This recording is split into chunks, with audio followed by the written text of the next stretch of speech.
Friends, स्वागत है आप सभी का ओआर स्टडी पॉइंट में। इस वीडियो में हम डिस्कस करते हैं द हिंदू एडिटोरियल हिंदी में। उसके अलावा जो भी इंपॉर्टेंट आर्टिकल आता है हमारे एग्जाम की दृष्टि से, आईएएस एग्जाम की दृष्टि से, उसके बारे में हम इसमें कवर करते हैं। ये वीडियो रोज सुबह 10 बजे तक अपलोड कर दी जाती है। अगर कोई स्ट्रीम कंडीशन नहीं बनती है तो पीडीएफ के लिए आप टेलीग्राम ग्रुप से जुड़ सकते हैं। उसका नाम है ओआर स्टडी पॉइंट। उसकी लिंक भी आपको डिस्क्रिप्शन बॉक्स में अवेलेबल करवा दी जाती है। आइए बिना किसी देरी के शुरू करते हैं आज का इंपॉर्टेंट डिस्कशन। आज 7 अगस्त है और 7 अगस्त को राष्ट्रीय हथकरघा दिवस मनाया जाता है। ये क्यों मनाया जाता है? तो 1905 में जो स्वदेशी आंदोलन चला था उसी की याद करने के लिए मनाया जाता है। इसको पहली बार कब मनाया गया था? तो उसको 2015 में पहली बार मनाया गया था। इस बार इसकी कोई थीम नहीं रखी गई अभी तक। ये एक न्यूज है उत्तर प्रदेश के सिद्धार्थनगर जिले की। यहाँ पे क्या हुआ? तो दो अवयस्क बच्चे थे, माइनर बच्चे थे। इनके ऊपर संदेह था कि इन्होंने 2000 रुपए की चोरी की है। इस संदेह के आधार पर इनको पीटा गया, इनके प्राइवेट पार्ट में मिर्च लगाई गई। उसके अलावा इनको यूरिन पीने के लिए मजबूर किया गया, पेशाब पिलाया गया इनको जबरदस्ती। आप सोच के देखिए कि कितना दरिंदगी भरी न्यूज है। मतलब चलिए एक पल के लिए आप श्योर तो है नहीं कि उसने चोरी की है, आपको संदेह ही था। एक पल के लिए अगर चोरी की भी होती तो इतनी अमानवीय स्थिति में उसको रखना, इतनी अमानवीय स्थिति उसके साथ करना, ये किस हद तक सही है? अरे यार, वो बच्चे हैं, अभी अवयस्क हैं, उनको क्या पता। और अगर मान लीजिए उन्होंने चोरी की भी थी तो आप एक दफा उनसे पूछते कि क्या हुआ है, कैसे मैटर है। हो सकता है कि उन्होंने किसी मजबूरी में ऐसा काम किया हो और आपको संदेह था, आप श्योर नहीं है, आपको पता नहीं कि उन्होंने चोरी की है कि नहीं की है। बस आपको शक है और इस आधार पर आपने इतनी ज्यादा बदतमीजी कर दी उनके साथ। इस तरीके की कंडीशन बहुत ही खतरनाक है। पूरा दरिंदगी भरी न्यूज है यार ये। मतलब आप सोच के देखिए कि दो बच्चे, उनके प्राइवेट पार्ट में मिर्च लगा दी गई, उनको पेशाब पिलाए गए। किस तरीके की हरकत कर रहे हैं? कहाँ जा रहा है हमारा समाज? ऐसी चीजों के लिए क्या ही कहा जाए। मतलब सोच के देखिए कितनी खतरनाक स्थिति बनती है यहाँ पे।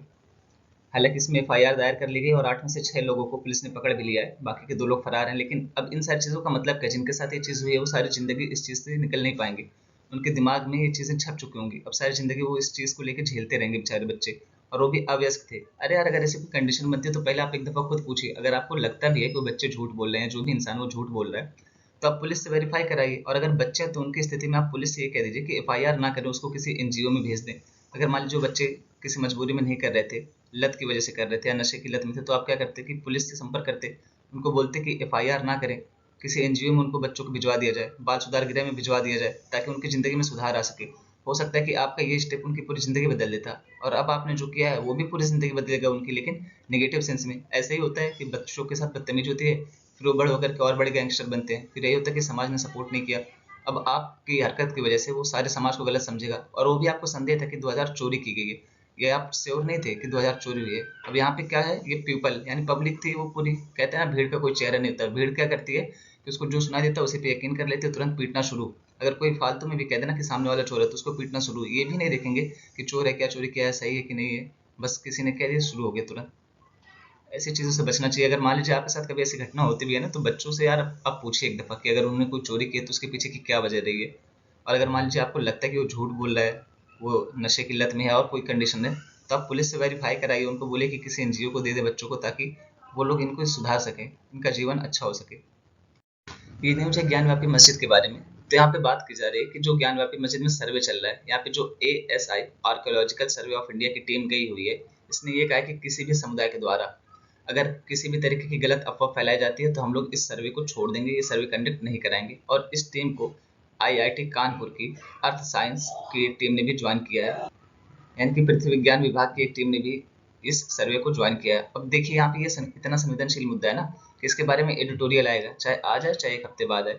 मतलब इसके बारे में एडिटोरियल आना ही आना। तो जब एडिटोरियल आएगा तो हम इसके बारे में पूरा अच्छे से विस्तार से कवर करेंगे कि ज्ञानव्यापी मस्जिद का मुद्दा क्या है, कहाँ से विवाद उठा, कौन कौन से लोग इसमें शामिल हैं, क्या क्या मुद्दा रहा है, और अब तक की कैसे सुनवाई चली है। सारी चीज़ें हम यहाँ पे डिस्कस करेंगे जब यहाँ पे एडिटोरियल आएगा। अभी तो सिर्फ न्यूज़ थी, तो उसके बारे में आप जानिए कि न्यूज क्या थी, एएसआई की टीम ने क्या कहा है। ये आर्टिकल बात कर रहा है नूह मेवात में जो हिंसा हुई है उसके पीछे राजनीतिक संरक्षण की। यहाँ पे बात की जा रही है जो बीजेपी गवर्नमेंट है, जब से ये सत्ता में आई तब से इस तरीके की घटनाएं बढ़ गई। तो ये सारी चीजें इस आर्टिकल में बताई जा रही है। उसके पहले मैं आपको एक चीज ये बता दूं कि ये हिंसा हुई क्यों थी। थोड़ा सा उसका ओवरव्यू दे देता हूँ। यहाँ पे जो नूह इलाका है ये क्या, तो ये मुस्लिम बहुल इलाका है। यहाँ पे लगभग 80% आबादी मुस्लिमों की है। ठीक, यहाँ से यात्रा निकलनी थी हिंदुओं की। अब यहाँ पे हुआ क्या कि किसी ने अफवाह फैला दी कि मोनू मानेसर करके एक बंदा है, ये क्या है, तो इसके ऊपर 2 मुस्लिम युवकों के हत्या का आरोप है कि ये भी इस यात्रा में शामिल होगा और फिर से कुछ गड़बड़ हो सकती है। अब जाहिर सी बात है कि मुस्लिम बहुल इलाका है और 2 मुस्लिम युवकों की हत्या का आरोप है मोनू मानेसर पर, और मोनू मानेसर इस यात्रा में शामिल होगा, ये सुनकर के मुस्लिम लोग भड़क गए। फिर क्या हुआ? फिर ये सारी घटनाएं आपके सामने जो अभी तक चल रही हैं। अब इस आर्टिकल के बारे में जानते हैं। इस आर्टिकल में क्या बात की जा रही है? तो इस आर्टिकल में ये बताया जा रहा है कि जहाँ जहाँ बीजेपी की गवर्नमेंट है वो लोग इस तरीके के मुद्दे को संरक्षण देते हैं। अब चाहे हिंदू बहुसंख्यक हो चाहे अल्पसंख्यक हो, पर्टिकुलर क्षेत्र में मान लीजिए ये क्षेत्र यहाँ पे हिंदू बहुसंख्यक है, मान लीजिए बी क्षेत्र यहाँ पे हिंदू अल्पसंख्यक है, ठीक है। तो ये बताया जा रहा है कि इस क्षेत्र में भी हिंदू लोग हिंसा करते हैं, इस क्षेत्र में भी। हालांकि ये पूरी तरीके से सही नहीं है। ये बताया जा रहा है कि हिंदुओं को डर नहीं है प्रशासन का, क्योंकि गवर्नमेंट उनके साथ है। इस आर्टिकल में ये सारी चीजें बताई गई, मैं अपने से नहीं कह रहा हूँ, ठीक है। आप इल्जाम ये मत लगाइए कि आप ये सारी चीजें कैसे कह सकते हैं, ये तो ये है वो है। तो ये सारी चीजें मैं नहीं कह रही, ये आर्टिकल में की गई। इसी वजह से इस आर्टिकल को हमने कवर नहीं किया, इसका ओवरव्यू दे दिया है। अब एक दो दिन में कोई आर्टिकल और आएगा जो यहाँ पे बैलेंस बात करेगा, जो ये भी बताएगा कि क्या क्या वजह थी, कैसे मुद्दा चला है, और क्या क्या जाना चाहिए था, गवर्नमेंट कहाँ लैग कर रही है, कहाँ किसकी गलती है, सारी चीजें बताएगा। तब हम वो आर्टिकल अच्छे से कवर करेंगे जो नूह मेवात हिंसा हुई है। अभी ये जो है आर्टिकल एक पक्ष को लेकर के चल रहा है, बीजेपी और उनकी गवर्नमेंट और हिंदुत्व के जो प्रोपेगेंडा है उसके बारे में यहाँ पे उसकी आलोचना कर। तो कोई भी आर्टिकल जब एक पक्ष को लेकर चलेगा, एक आयामी होगा, तो उसको कवर करने का कोई मतलब नहीं। वो हमारे एग्जाम की दृष्टि से कभी भी महत्वपूर्ण नहीं हो सकता है, क्योंकि कभी भी आप किसी को डायरेक्टली इल्जाम नहीं दे सकते। अब मान लीजिए कि हिंदू लोग चाहे अल्पसंख्यक हो चाहे बहुसंख्यक, उन्होंने कंडीशन बनाई भी है, तो ऐसे बहुत सारे क्षेत्र हैं जहाँ पे वो लोग अच्छे से भी रहते हैं, शांति से भी रहते हैं। या मुस्लिम मान लीजिए कुछ खराब थे, तो बहुत सारे ऐसे क्षेत्र हैं जहाँ पे वो लोग भी अच्छे हैं। तो इस तरीके से एक पर्टिकुलर क्षेत्र के आधार पर सबको जज नहीं किया जा सकता। इस आर्टिकल को छोड़ने के पीछे वजह यही है कि इसमें एक आयामी बात की गई है, सीधा सीधा एक पर्टिकुलर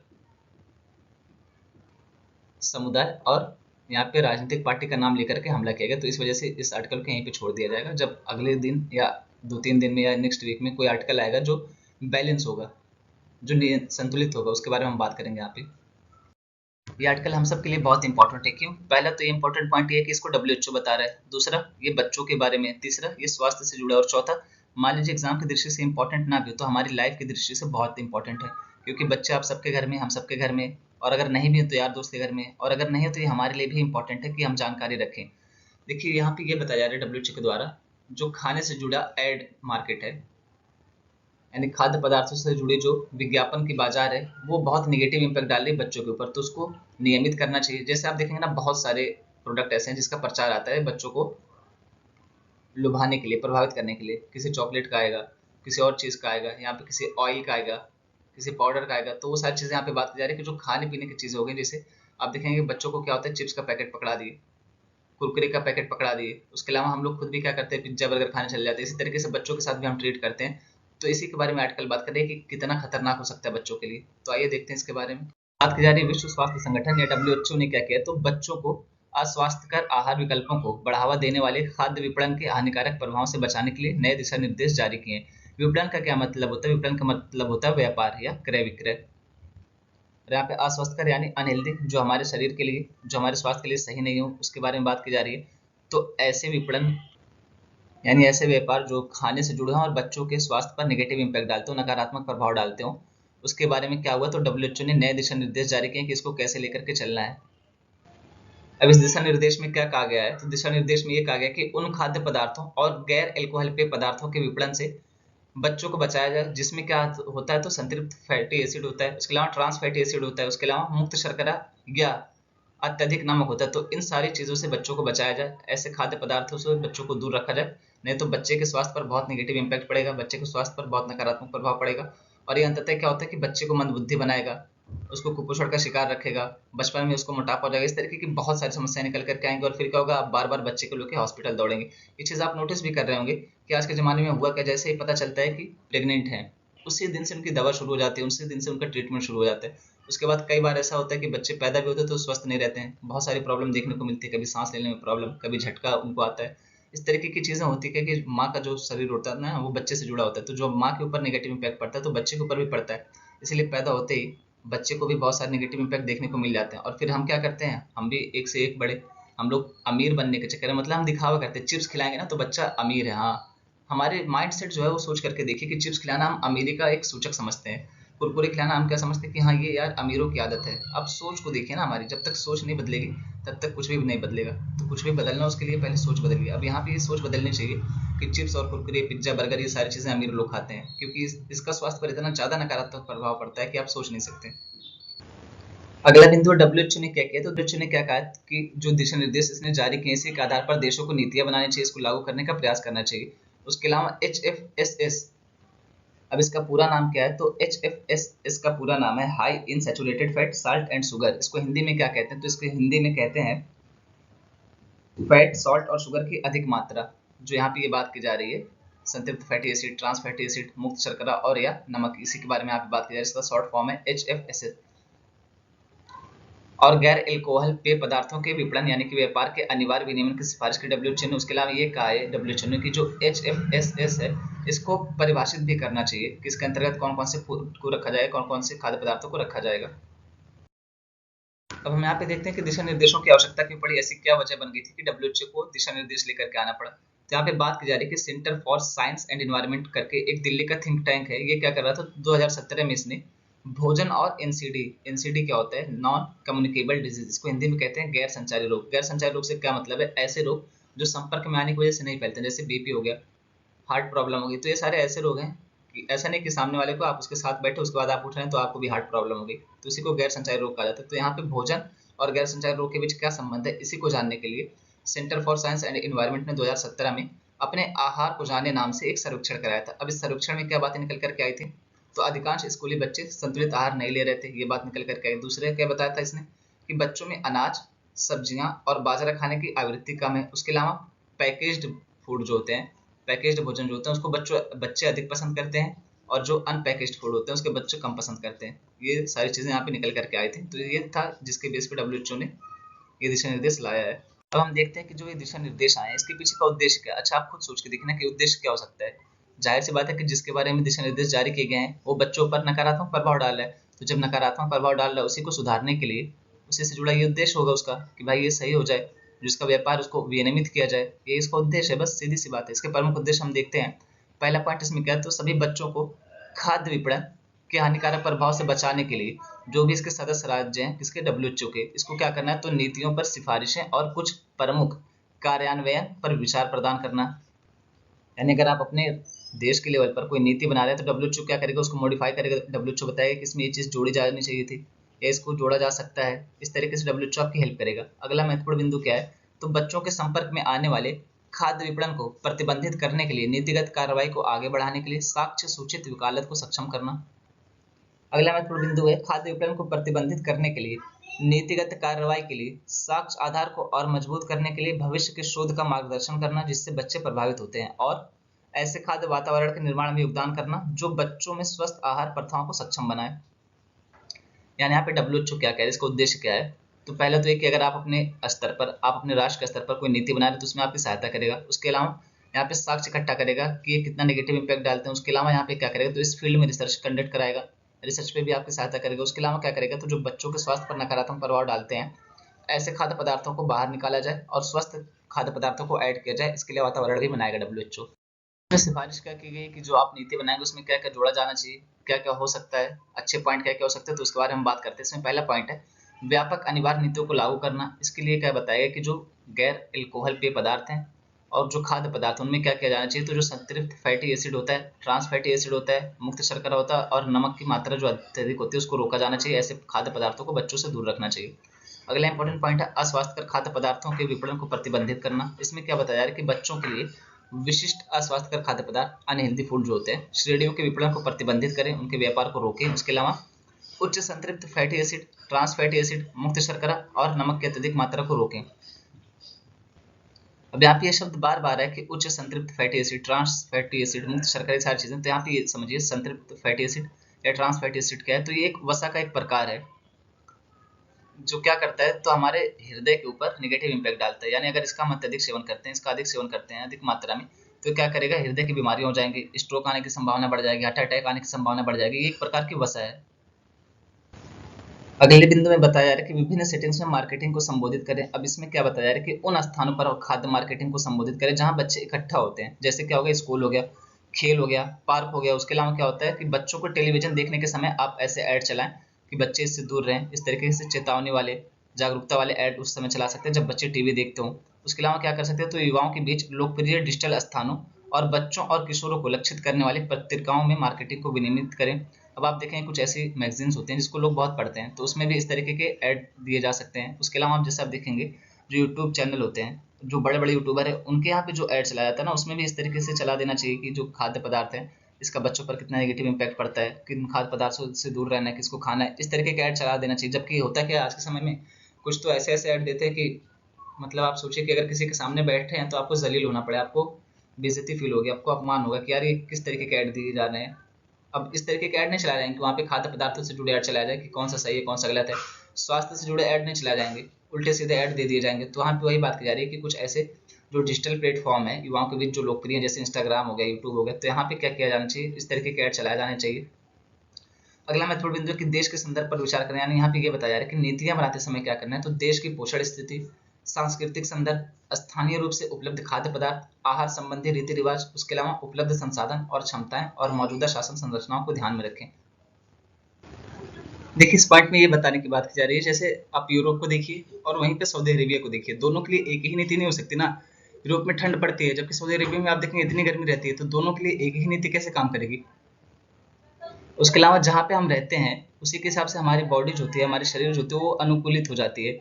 इसी वजह से कहा जाता है कि स्थानीय चीजें जो होती है, जैसे स्थानीय तेल जो उगता हो, जैसे साउथ इंडिया में आप देखेंगे नारियल का तेल होता है तो उनके लिए वो बेहतर है। इधर आप नॉर्थ इंडिया में देखेंगे तो यहाँ पे सरसों की खेती होती है, तो हमारे लिए वो बेहतर है। इस तरीके से बात की जा रही है कि जहाँ पे आप रहते हैं वहाँ के स्थानीय हिसाब से आप ये चीजें देखें कि आपके लिए कौन से फल कौन सी सब्जियां अच्छी हो सकती हैं, क्योंकि जो स्थानीय रूप से उगाई जाती हैं हमारा बॉडी हमारा शरीर उसी के हिसाब से अनुकूलित होता है, उसको ऑब्जर्व करने में, उसको अवशोषित करने में उसको दिक्कत नहीं होती है। तो यहाँ पे यही बात की जा रही है कि इन सारी चीजों को भी ध्यान में रखकर चला जाए।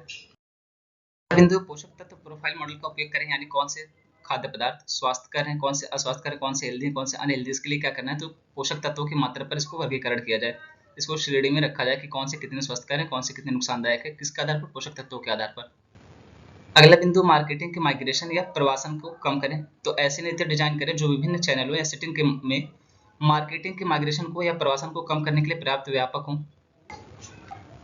अगला बिंदु सभी बच्चों की सुरक्षा करें। अब यहाँ पे बात, अगला बिंदु सभी बच्चों की सुरक्षा करें। अब आप यहाँ पे देखेंगे बाल अधिकारों पर कन्वेंशन के अनुरूप इसके अनुसार क्या कहा जा रहा है कि जो 18 वर्ष तक की आयु जिनकी, वो बच्चे की कैटेगरी में आएंगे। तो यहाँ पे यही बात की जा रही है कि इन सबको ध्यान में रखना है, यानी 16 वर्ष तक को लेकर के नहीं चलना, 18 वर्ष तक को लेकर के चलना बच्चे की परिभाषा में। अगला बिंदु है मजबूत और व्यापक नियम स्थापित करें। बच्चों को उच्च वसा, शर्करा और नमक वाले खाद्य पदार्थों और पेय पदार्थों के आक्रामक और व्यापक विपणन को संबोधित करने के लिए सरकारों को मजबूत और व्यापक नियम स्थापित करने के लिए प्रोत्साहित करना चाहिए। डब्ल्यूएचओ की सिफारिश किया, डब्ल्यूएचओ ने क्या कहा इसके बारे में। डब्ल्यूएचओ संतृप्त fatty acid, trans fatty acid, मुक्त शर्करा और या नमक से भरपूर खाद्य पदार्थों के विपणन को, व्यापार को प्रतिबंधित करने के लिए नीतियों के कार्यान्वयन का सुझाव देता है। जिनके संपर्क में बच्चे आते हैं, और ऐसी नीति अनिवार्य हो किसके लिए, तो सभी उम्र के बच्चों के लिए। उसके अलावा विपणन से प्रतिबंधित किए जाने वाले खाद्य पदार्थों को वर्गीकृत करने के लिए, यानी इनको श्रेणी में रखा जाए कि कौन किस कैटेगरी में आएगा पोषक तत्वों के आधार पर। ये चीज मैंने आपको पहले बताई। सरकार के नेतृत्व वाले पोषक तत्व प्रोफाइल मॉडल का उपयोग करें। उसके अलावा अन्य मीडिया उसी माध्यम के अन्य स्थानों या अन्य आयु समूहों में विपणन के प्रवास के जोखिम को कम करने के लिए पर्याप्त रूप से व्यापक हो, और राजी करने के लिए खाद्य विपणन की शक्ति को सीमित करें। तो हम यहाँ पे देखते हैं बच्चों के लिए गैर पौष्टिक भोजन खाने के हानिकारक प्रभाव क्या क्या हो सकते हैं। तो पहला पोषक तत्वों की कमी, यानी कि कुपोषण का शिकार। उसके अलावा बचपन का मोटापा, बचपन में ही बहुत ज्यादा वजन हो जाना, बचपन में ही मोटापे का शिकार हो जाना, फिर उसके लिए भी आप दौड़ेंगे डॉक्टर के पास। अगला बिंदु है पुरानी बीमारियों का खतरा बढ़ जाता है। उसके अलावा खराब संज्ञानात्मक कार्य और शैक्षणिक प्रदर्शन। अब जब बच्चे का स्वास्थ्य ठीक नहीं रहेगा तो शैक्षिक प्रदर्शन कैसे अच्छा करेगा, उसकी बुद्धि कितना चलेगी। आप खुद सोच के देखना कि अगर आपका सर दर्द होता है तो पढ़ाई करने का मन करता है, या आपका चोट लगी हो तो आप पढ़ाई कर पाएंगे। तो वही हाल यहाँ पे भी है कि जब बच्चा स्वस्थ ही नहीं रहेगा तो पढ़ाई कैसे करेगा या शैक्षिक प्रदर्शन कैसे करेगा। अगला बिंदु दंत स्वास्थ्य समस्याएं। अब यहाँ पे जो आप चिप्स खाते हैं और बच्चों को बात बात पे चॉकलेट पकड़ा दी जाती है, उससे उनके दांत भी खराब होते हैं, इस पर भी नेगेटिव इम्पैक्ट पड़ता है। खान पान की आदतों और खान पान की प्राथमिकताओं में गड़बड़ी, समग्र स्वास्थ्य और खुशहाली पर नकारात्मक प्रभाव। अब सिर्फ बच्चे का ही नहीं, उसकी पूरी फैमिली पर इसका नकारात्मक प्रभाव पड़ेगा।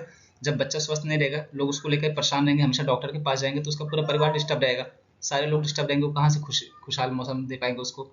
अगला पॉइंट है अस्वास्थ्यकर आहार पैटर्न और आजीवन आदतों का विकास।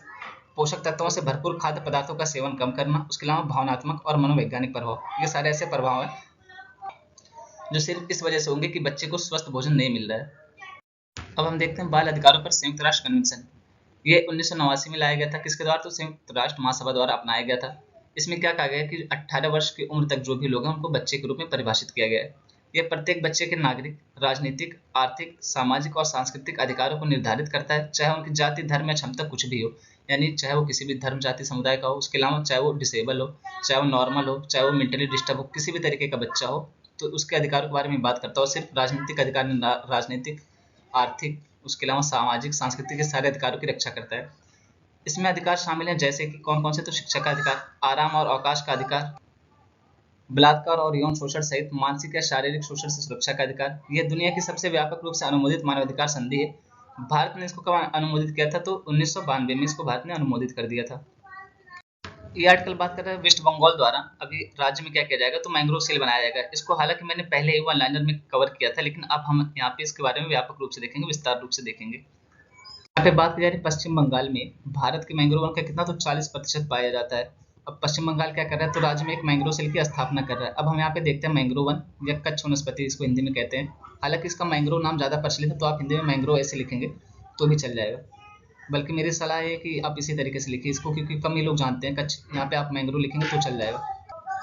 अब यहाँ पे मैंग्रोव वनस्पति या मैंग्रोव पाइथन से मतलब क्या है, तो मैंग्रोव सामान्यतः वह वृक्ष होते हैं जो क्या करते हैं, तो उष्णकटिबंधीय और उपोष्णकटिबंधीय क्षेत्रों के जो तट होते हैं, ज्वारनदमुख होते हैं, उसके अलावा ज्वारी क्रीक होते हैं, पसजल जिसको बैक वाटर कहते हैं, इन सारे क्षेत्रों में जो विकसित होते हैं, यानी कि दलदल क्षेत्र जो होता है वहाँ पे जो विकसित होते हैं उसी को मैंग्रोव वनस्पति कहा जाता है। इसकी विशेषताएं क्या है, तो अत्यधिक प्रतिकूल वातावरण, जैसे कि उच्च लवण पाया जाएगा या कम ऑक्सीजन होगी तब भी ये वहाँ पे जीवित रह सकते हैं। उसके अलावा यहाँ पे ऑक्सीजन सीमित या शून्य मात्रा में होता है जहाँ ये उगते हैं। और ये लोग सांस लेने के लिए क्या करते हैं, तो न्यूमेटाफोर नामक विशेष जड़ें विकसित करते हैं।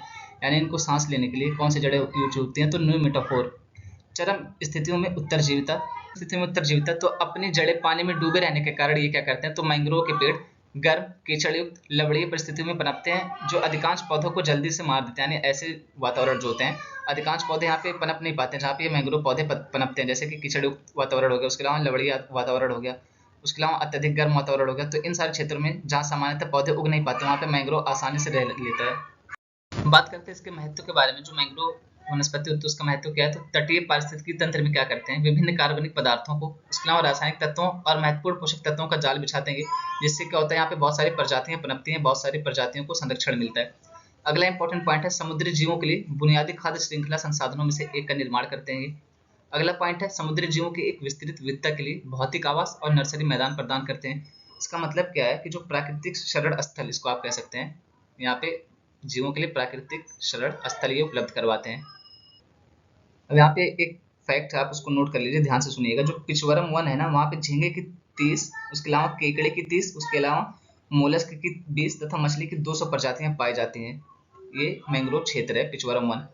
अगला महत्वपूर्ण बिंदु है जिनमें से कई का महत्वपूर्ण मनोरंजक या व्यवसायिक महत्व होता है, यानी मनोरंजक दायक भी। तो यहाँ पे जो आप दृश्य देखेंगे वो उसके लिए मनोरंजक होता है। उसके अलावा क्या होता है, तो व्यवसायिक महत्व भी होता है। कैसे, इसका जो है दवाओं में प्रयोग किया जाता है और सौंदर्य प्रसाधन में भी इसका प्रयोग किया जाता है। अगला इंपॉर्टेंट पॉइंट है उथले तटरेखा क्षेत्रों में हवा और लहर की कार्रवाई को कम करके तूफान बफर के रूप में विकसित करते हैं ये, यानी जिस क्षेत्र में ये उगते हैं मान लीजिए तटीय क्षेत्र। अब यहाँ पे क्या करेंगे, यहाँ पे वनस्पति उगी मैंग्रोव वनस्पति। अब क्या होता है, जब तूफान आता है तो इसको ये लोग रोकते हैं, उसके अलावा बाढ़ आती है तो इसको भी रोकते हैं, मिट्टी का कटाव जो होता है उसको भी ये लोग रोकते हैं। तो ये सारे फायदे हैं इसके, ये सारे इसके महत्व हैं। अब हम देखते हैं कि विश्व में कितना मैंग्रोव क्षेत्र है, उसके अलावा भारत में कितना मैंग्रोव क्षेत्र है। तो विश्व में कितना है, लगभग 1,50,000 वर्ग किलोमीटर क्षेत्र पर ये फैला हुआ मैंग्रोव क्षेत्र। एशिया में दुनिया भर में मैंग्रोव की सबसे बड़ी संख्या है। उसके अलावा अगर आप एशिया में भी देखेंगे तो कहाँ पे, दक्षिण एशिया में दुनिया के मैंग्रोव का 6.8% हिस्सा शामिल है। अब हम देखते हैं कि भारत में मैंग्रोव की क्या स्थिति है, तो भारत में दक्षिण एशिया का कितना 45.8% सिर्फ भारत में पाया जाता है। अगला इंपॉर्टेंट पॉइंट है भारत वन स्थिति रिपोर्ट 2021 के अनुसार क्या बताया जा रहा है, तो 4,992 वर्ग किलोमीटर, जो देश के कुल भौगोलिक क्षेत्र का कितना है 0.15%, इतने क्षेत्र पर मैंग्रोव वन पाया जाता है। अगला महत्वपूर्ण बिंदु, सबसे बड़ा मैंग्रोव वन कहाँ पे है, तो पश्चिम बंगाल में सुंदरवन दुनिया के सबसे बड़े मैंग्रोव वन क्षेत्र है। यानी आप यहाँ पे देख सकते हैं जो सुंदरवन डेल्टा है ये सिर्फ भारत में नहीं, सिर्फ एशिया में नहीं, पूरी दुनिया में सबसे बड़ा मैंग्रोव वन क्षेत्र है। ये यूनेस्को के विश्व धरोहर स्थल के रूप में भी सूचीबद्ध है। अगला महत्वपूर्ण बिंदु भितरकनिका मैंग्रोव, ये क्या है, तो भारत में दूसरा सबसे बड़ा मैंग्रोव वन उड़ीसा के भितरकनिका में है। अब ये किन किन नदियों के बीच में है, तो ये ब्राह्मणी और बैतरनी नदी के 2 डेल्टाओं द्वारा निर्मित है। ये आप इंपॉर्टेंट पॉइंट, इसको आप ध्यान में रखेंगे। अब हम देखते हैं सुंदरवन डेल्टा के बारे में, तो ये कौन कौन सी नदियों के ऊपर है, गंगा, ब्रह्मपुत्र और मेघना नदियों का जो डेल्टा है उसके ऊपर है। ये कहाँ पे, तो भारत और बांग्लादेश में फैला हुआ है। बंगाल की खाड़ी के तटीय क्षेत्र में एक विशाल सन्निहित मैंग्रोव वन पारिस्थितिक तंत्र है। इसमें दुनिया के सबसे बड़े मैंग्रोव वन शामिल हैं। उसके अलावा ये दुनिया का इकलौता मैंग्रोव है जहाँ टाइगर भी पाए जाते हैं, बाघ भी पाए जाते हैं। तो ये इंपॉर्टेंट पॉइंट है, इसको आप ध्यान में रखेंगे। सुंदरवन टाइगर रिजर्व को 1973 में बनाया गया था। उसके अलावा सुंदरवन राष्ट्रीय उद्यान 1984 में स्थापित किया गया था। बाघ अभ्यारण्य के भीतर एक मुख्य क्षेत्र का गठन करता है। इसे 1987 में क्या किया गया, तो यूनेस्को की विश्व विरासत स्थल में शामिल किया गया था। उसके अलावा सुंदरवन को 2001 में क्या किया गया, तो यूनेस्को द्वारा बायोस्फीयर रिजर्व के रूप में नामित कर दिया गया। अगला महत्वपूर्ण बिंदु सुंदरवन वेटलैंड। भारत को जनवरी 2019 में रामसर कन्वेंशन के तहत अंतरराष्ट्रीय महत्व की वेटलैंड के रूप में मान्यता दी गई थी। आप यहाँ से देख सकते हैं कि यूनेस्को हो गया, रामसर कन्वेंशन हो गया, ये सारी चीजें जो अंतरराष्ट्रीय लेवल पर है, इसने सुंदरवन डेल्टा को महत्व दिया है, इसने सुंदरवन डेल्टा को पहचाना। तो सुंदरवन डेल्टा के बहुत सारे इंपॉर्टेंट पॉइंट है, जैसे आप यहाँ पे इसको देख सकते हैं। उसके अलावा आप यहाँ पे ये सारी चीजें याद रख सकते हैं। इस आर्टिकल में हम बात करने वाले हैं पीएमआई। पीएमआई क्या है? Purchasing manager index. इसका क्या मतलब होता है हिंदी में? क्रय प्रबंधन सूचकांक। ये होता है क्या? तो ये विनिर्माण का क्षेत्र हो गया, उसके अलावा सेवा का क्षेत्र हो गया, दोनों को नापता है कि किसमें कितना वृद्धि हो रही है, किसमें कितना कमी हो रही है, सारी चीजें ये बताता है। ये सूचकांक है एक प्रकार का। तो यहाँ पे क्या बताया जा रहा है? S&P ग्लोबल के अनुसार services purchasing manager index PMI हाल ही में जून में 3 महीने के निचले स्तर के बाद जुलाई में 13 साल के प्रभावशाली उच्चतम 62.3 पर पहुंच गया। क्षेत्र के लचीलेपन और आर्थिक विकास को आगे बढ़ाने में इसकी भूमिका पर प्रकाश डाला गया है। यानी आप देखेंगे जो जून का महीना था उसमें क्या था, तो पिछले 3 महीने में सबसे कम था। उसके बाद जो जुलाई में आया तो 13 साल में सबसे अधिक हो गया।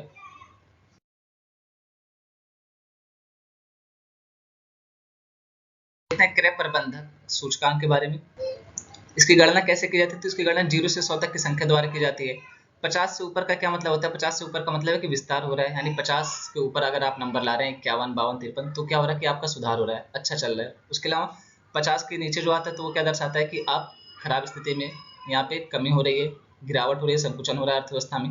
और जब 50 पे रहते हैं तो वहाँ पे इसका मतलब है कि कोई परिवर्तन नहीं हो रहा है, जैसे पहले था वैसे अब भी है। अब देखिए 50 के ऊपर गया तो क्या हुआ कि अर्थव्यवस्था विस्तार हो रहा है अर्थव्यवस्था का, यानी अच्छी स्थिति में अर्थव्यवस्था। 50 के नीचे आया तो क्या हुआ? अर्थव्यवस्था का संकुचन हो रहा है, अर्थव्यवस्था खराब स्थिति में जा रही है। और यही 50 पे रहेगा तो क्या हो रहेगा? तो यहाँ पे कोई परिवर्तन नहीं होगा। यदि पिछले माह का पीएमआई वर्तमान माह के पीएमआई से अधिक है तो इसका क्या मतलब होता है कि अर्थव्यवस्था सिकुड़ रही है। इसको आप ध्यान में रखेंगे। इस तरीके की स्टेटमेंट देके आपसे पूछ लिया जाता है कि अगर पिछले महीने की तुलना में इस तरीके से हो रहा है तो क्या होगा। फिर आपको दे दिया जाता है कि केवल एक सही है, केवल दो सही है, दोनों सही है या दोनों गलत है। इस तरीके से आपको स्टेटमेंट दे दी जाती है। इसका उद्देश्य क्या है पीएमआई का? तो कंपनी के निर्णयकर्ताओं, विश्लेषकों और निवेशकों को वर्तमान और भविष्य की व्यावसायिक स्थितियों के बारे में जानकारी प्रदान करने के लिए, यानी जो लोग भी कंपनी में निवेश करते हैं, कंपनी खोलना चाहते हैं, विनिर्माण करते हैं, सेवा क्षेत्र से जुड़े हैं, तो उनको ये बताना है कि जो वर्तमान समय में अर्थव्यवस्था कैसी है, भविष्य में अर्थव्यवस्था कैसे रहने वाली, इसका संकुचन होने वाला है कि इसका विस्तार होने वाला है। ये सारी चीजें बताता है। सूचकांक क्या निर्धारित करने में मदद करता है कि क्या बाजार की स्थिति, जैसा कि क्रय प्रबंधकों द्वारा देखा जाता है, विस्तार कर रहा है, अनुबंध कर रहा है या वही रह रहा है। तो ये सारी चीजें देखता है कि अर्थव्यवस्था जो है सुधर रही है, बिगड़ रही है, उसके अलावा जैसी थी वैसे की वैसी रहने वाली है। अगला महत्वपूर्ण बिंदु है ये विनिर्माण और सेवा क्षेत्रों में आर्थिक रुझानों की प्रचलित दिशा का सूचकांक करता है। यानी कौन कौन से क्षेत्र देखता है? तो विनिर्माण का क्षेत्र भी देखता है, सेवा का क्षेत्र भी देखता है। विनिर्माण क्षेत्र का क्या मतलब है? जब आप किसी चीज का उत्पादन करते हैं तो विनिर्माण के अंतर्गत आता है। जैसे मान लीजिए आप शर्ट बना रहे हैं तो विनिर्माण के कैटेगरी में आएगा। लेकिन जैसे कोई डॉक्टर है तो ये क्या होगा? ये सेवा के क्षेत्र में आएगा। कोई टीचर है तो क्या होगा? तो सेवा के क्षेत्र में आएगा। जैसे मैं आपको लेक्चर प्रोवाइड करा रहा हूँ तो ये क्या होगा? सेवा के क्षेत्र में आएगा। यह एक आर्थिक संकेतक है जो विभिन्न कंपनियों के मासिक सर्वेक्षणों के बाद निकाला जाता है। अब यहाँ पे ये ध्यान रखने वाली बात है कि कब निकाला जाता है? मासिक सर्वेक्षण यहाँ पे काउंट किया जाता है, ना कि वार्षिक सर्वेक्षण या अर्धवार्षिक सर्वेक्षण। पीएमआई दो प्रकार के होते हैं। कौन कौन से? तो मैन्युफैक्चरिंग पीएमआई, उसके अलावा सर्विसेज पीएमआई। यहाँ पे ये चीज मैंने आपको पहले ही बता दी है। विनिर्माण पीएमआई और सेवा पीएमआई दोनों को मिलाकर के क्या किया जाता है? तो संयुक्त सूचकांक भी बनाया जाता है। इसकी कार्य प्रणाली क्या है? तो पीएमआई को जीडीपी में योगदान के आधार पर, कंपनी के कार्यबल के आकार के आधार पर, उसके अलावा लगभग 400 निर्माताओं के एक पैनल में खरीद प्रबंधकों को भेजे गए प्रश्नावली के जवाबों से आईएचएस मार्केट द्वारा संकलित किया जाता है। यहाँ पे आईएचएस मार्क हो गया, मैं इसको पीडीएफ में सही कर दूंगा। ये रहेगा आईएचएस मार्केट।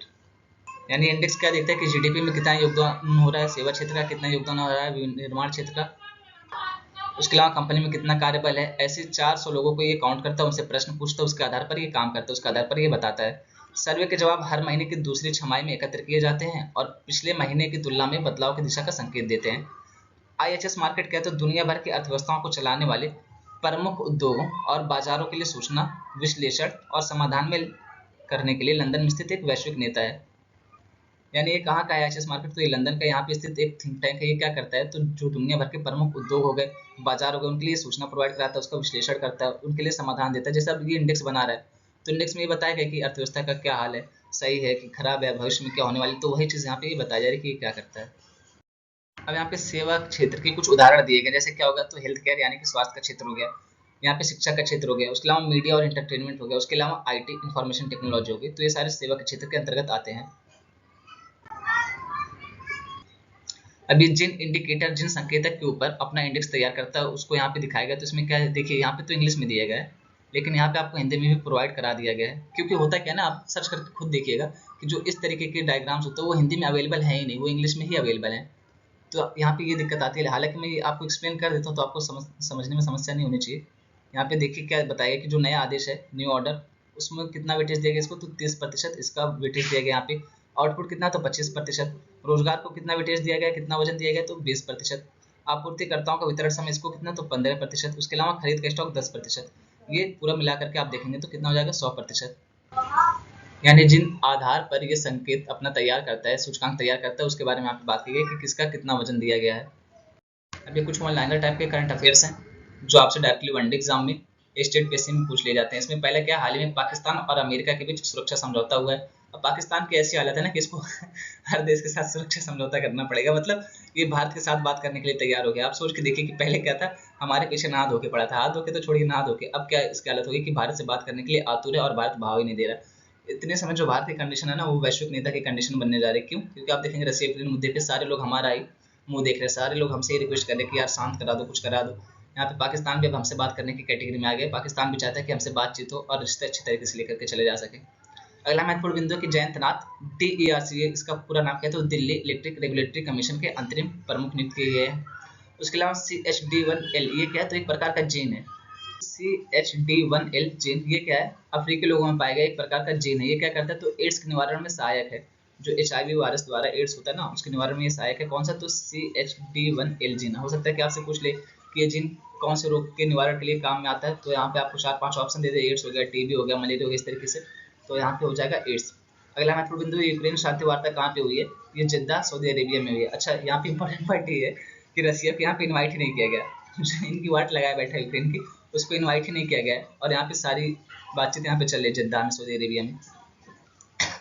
यहीं तक रखते हैं आज का लेक्चर। बोलने में जो भी गलती है उसके लिए सॉरी। आप सबके सपोर्ट के लिए बहुत बहुत थैंक यू। देखो यार, अभी मैं रूम से बाहर हूँ, कहीं और से जा करके लेक्चर रिकॉर्ड कर रहा हूँ, तो उसकी वजह से हो सकता है कि समझाने में थोड़ी बहुत दिक्कत हुई हो, या वॉइस में दिक्कत आ रही हो, या किसी और प्रकार की दिक्कत आ रही हो। तो आज बस के लिए उसको मैनेज कर लीजिए। कल से फिर से अब वीडियो सही तरीके से आएगी और टाइम से भी आएगी। तो आज जो समस्या है उसके लिए माफ़ कर दीजिए, उसको थोड़ा सा एडजस्ट कर लीजिए आज।